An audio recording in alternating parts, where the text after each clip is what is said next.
আসসালামু আলাইকুম। আশা করি সবাই ভালো আছেন। আলহামদুলিল্লাহ আমিও ভালো আছি। মূলত আমাদের এই কবুতরের ভিডিও আমি করছিলাম, তো আমি আপনাদেরকে দেখাইছিলাম যে কতগুলা বাচ্চা আমাদের হয়েছিল। আজকে আমি যেটা দেখাইতে চাচ্ছি আর কি, সেগুলা হচ্ছে আমার এই বাচ্চাগুলা অনেক বড় বড় হয়ে গেছে। এই বাচ্চাগুলা আমাকে সেল করতে হবে। এগুলা আমি বেচার জন্য আজকে নিয়ত করছি যে আজকে আমাদের সামনে ছোট্ট একটা হাট আছে, সেই হাটে নিয়ে যেয়ে এগুলো কবুতর গুলা বেচবো আর কি। তো বাচ্চা তাড়াতাড়ি বেচে দিলে কিন্তু অতি তাড়াতাড়ি আবার ডিম দিবে কবুতরে।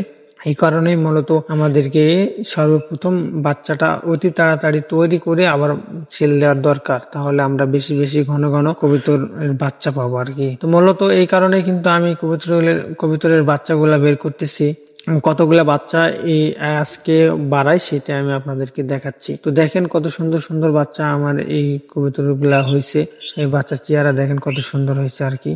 তো এইগুলো বাচ্চার কিন্তু বাজারে নিয়ে গেলে অনেকটা চাহিদা পাওয়া যায়, দাম পাওয়া যায়। তো জানি না কিরকম দাম পাবো আমি জানি না, তবে এদেরকে বেচতে হবে। এদের খাবার নাই, খাবার নিয়ে আসতে হবে, আর হাতে কিছু টাকাও জমবে কি। এই কারণে কিন্তু আমি এদেরকে নামাচ্ছি আর কি। তো মূলত আমি আপনাদেরকে আর একটা কথা বলি, কারণ আমার এই কবুতরগুলা আমি ছাড়া দিয়ে পালি। তো দেখতে পাচ্ছেন যে আমার এই গাছ গোছালিতে থাকে আর করে, বা পাতারে যাই আবার বাড়িতে আসে খায়, এগুলো করে আর কি। তো মূলত আমাদের বাচ্চা নামানো শেষ। এই বাচ্চাগুলাকে আমি আবার হাটে তুলবো, এই কারণেই কিন্তু আমি আজকে হাটে নিয়ে যাওয়ার চিন্তা ভাবনা। তো আমাদের এখানে গাড়ি ঘোড়া অতটা পাওয়া যায় না, আমি একটা ভ্যান নিয়ে চড়ে কিন্তু আমি বাজারের দিক যাইতেছি আর কি। তো আমি বাজারে নিয়ে যা দেখি এই বাচ্চাগুলা কিরকম দামে বিক্রি হয় আর কত টাকা এই বাচ্চা বিচ্চা পায় আর কি, সেইটা আমি আপনাদেরকে দেখানোর চেষ্টা করতেছি।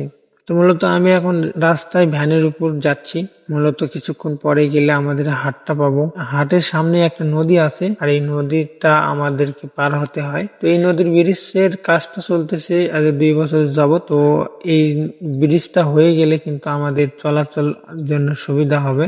এখন আপাতত অনেকটাই একটু কষ্ট হয় আর কি হাটে আসার, কিন্তু এই হাটটাতে কিন্তু কবুতরের বাচ্চার দামটা একটু বেশি পাওয়া যায় আর কি। তো মূলত এই যে চাটা দেখতেছেন আমাদের নদীর উপর চাটা দিয়ে কিন্তু এই যে খরার কালে যাইতে হয়, আর বর্ষায় যখন নদী বেশি পানি হয়ে যায় তখন নৌকা দিয়ে পার হতে হয়। পারাপারের সময়টা কিন্তু অনেক সময় বেশি লাগে, এই কারণে কিন্তু আমাদের এই হাটে অতটা আসা হয় না। তবে ওই ব্রিজটা হয়ে গেলে কিন্তু আমাদের চলাচলটা আরো করতে সুবিধা হবে এই হাটে আসার জন্য।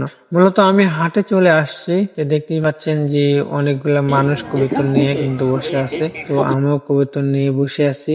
তো দেখা যাক আমাদের এই কবুতর থেকে আমি আজকে কয় টাকা পাই। আর তো মূলত আমার ক্যামেরাম্যান নাই, আর এই কারণে কিন্তু আমি ওইভাবে দেখাতে পারলাম না। তো মোটামুটি আমাদের বিক্রি হয়ে গেছে। 4 জোড় বাচ্চা হাটে নিয়ে আসছি।